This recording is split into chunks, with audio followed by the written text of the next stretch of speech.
ختم. مگر اس کا جواب باقی ہے, عذاب باقی ہے, اللہ نہ کرے اللہ ناراض ہوا تو پنشمنٹ باقی ہے. تو کیا فرمایا, انجوائمنٹ کے لیے گناہ مت کرنا, انجوائمنٹ ختم ہو جائے گی, عذاب باقی رہ جائے گا. اور اگلا سینٹنس کتنا خوبصورت ہے, فرماتے کبھی بھی تکلیف کی وجہ سے نیکی مت چھوڑنا, تکلیف ختم ہو جائے گی, اجر باقی رہ جائے گا. اب مثال دیتا ہوں, اس کی 2-3 ایگزامپل سمجھیے. گناہ کی ایگزامپل تو آپ سمجھ گئے کہ کوئی بھی تھوڑی دیر کا گناہ کرتا ہے, لذت پاتا ہے, وہ گناہ ختم, عذاب باقی.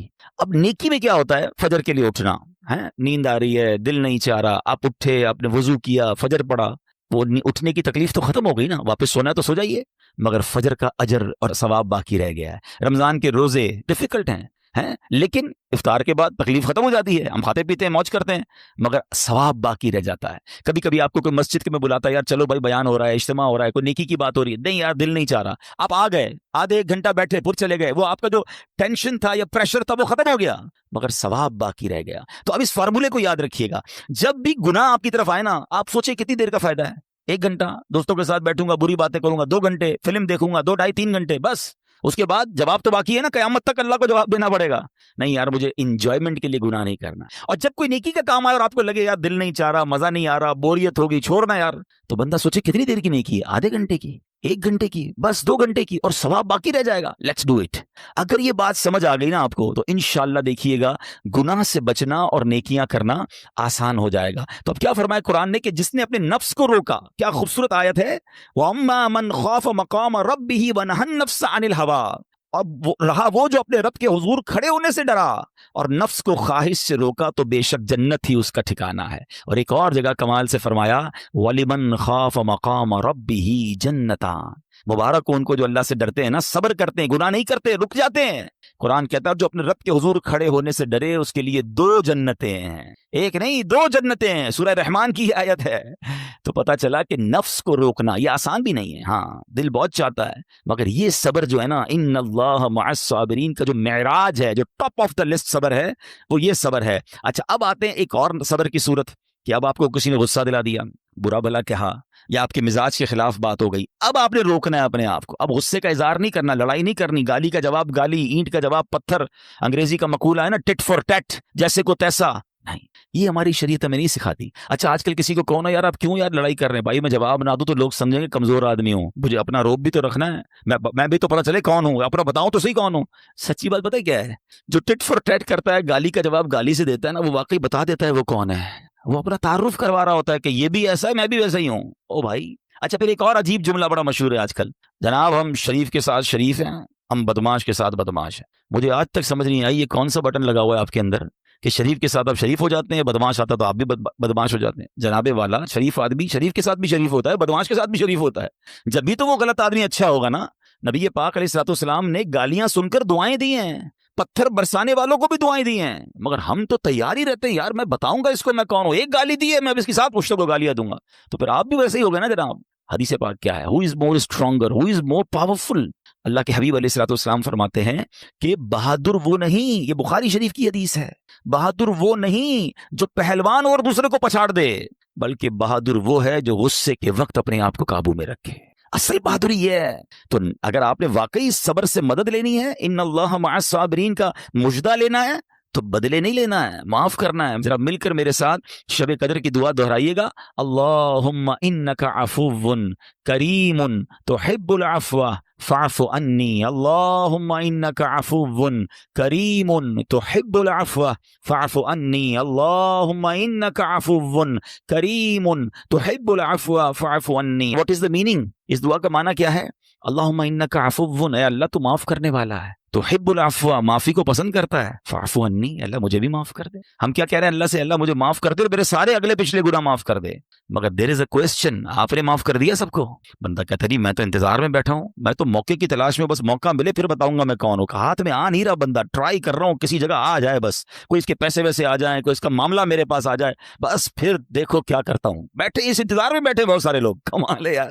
یعنی دشمنیاں پالی ہوئی ہیں, رشتہ داریاں کاٹی ہوئی ہیں, دوستوں کے پاس جا نہیں رہے ہیں, میاں بیوی میں لڑائی ہے, ایک سوری کے لیے بیوی گھر بیٹھی ہے, وہ کہتی شوہر سوری کہہ دے تو میں آ جاؤں گی, شوہر کہتا ہے بیوی معافی مانگ لے تو میں لے آؤں گا. ارے بھائی کوئی بھی آگے بڑھ کے معافی کر لو بھائی, اللہ سے معافیاں مانگ رہے ہو, بندوں کو معاف کرنے کے لیے کوئی تیار نہیں ہے. مجھے خود بتائے نا یہ کیسی دعا ہے کہ اللہ تو مجھے معاف کر دے, میں نے کسی کو معاف نہیں کرنا. یہ بنتی ہے دعا؟ اللہ سے پتہ ہے کیا کہیں؟ اے اللہ میں نے بندہ ہو کر تیرے سارے بندوں کو معاف کر دیا ہے، تو سب سے بڑا معاف کرنے والا ہے نا، اللہ تو بھی مجھے معاف کر دے۔ Look at the way to talk, یہ مزہ ہے نا بات کرنے کا، پھر دعا کرنے کا لطف بھی آئے گا آپ کو۔ تو دشمنیاں نہ رکھیں، غصے پر قابو پائیں، معاف کریں۔ ایک حدیث سن لیجئے، لرزا دیتی ہے، ڈرا دیتی ہے۔ اللہ کے نبی علیہ الصلوۃ والسلام فرماتے ہیں جو رحم نہیں کرتا اس پر رحم نہیں کیا جاتا، حدیث کا خلاصہ ہے، اور جو معاف نہیں کرتا اسے معاف نہیں کیا جاتا۔ اب بتائیے، ہم معاف کرتے ہیں؟ ہم رحم کرتے ہیں؟ ہم کہتے ہیں اللہ ہم پر رحم کرے، ہم کسی پر رحم نہ کریں؟ نہیں ہوگا رحم، پہلے اپنے اندر تو لائیے یہ باتیں۔